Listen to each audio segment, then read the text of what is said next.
Suara dari Direktorat Jenderal Perhubungan Darat Terminal Depo Banda Aceh hari ini akan melaporkan situasi dan kondisi angkutan Nataru 16 Desember 2021. Demikian laporannya.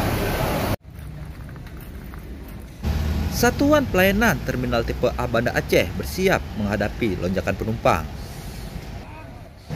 Pengguna jasa transportasi bus baik antar kota, antar provinsi atau AKAP maupun antar kota dalam provinsi atau AKDP. Pada hari libur Natal 2021 dan Tahun Baru 2022,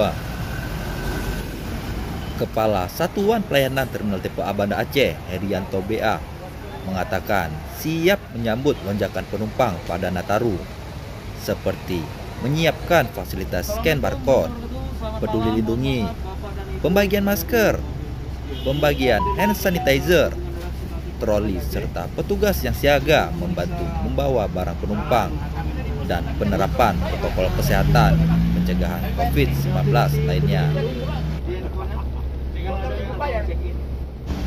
Bapak Herianto BA selaku Kepala Terminal Tipe A Banda Aceh mengatakan, Terminal Tipe A Banda Aceh pada prinsipnya siap menyambut lonjakan Nataru.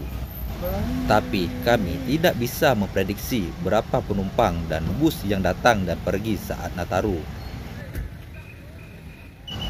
Bapak Herianto BA juga mengatakan, sesuai laporan Satuan Pelayanan Terminal Tipe A Banda Aceh periode 1 hingga 15 Desember 2021, trafik AKAP dan AKDP terdata ada 1.131 kedatangan kendaraan dan 7.692 kedatangan penumpang, serta 1.173 keberangkatan kendaraan dan 12.213 keberangkatan penumpang.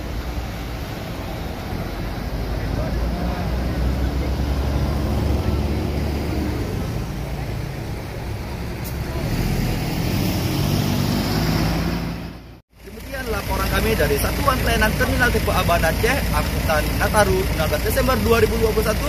Saya Emrodik Suara dan tim yang bertugas ucapkan Assalamualaikum warahmatullahi wabarakatuh.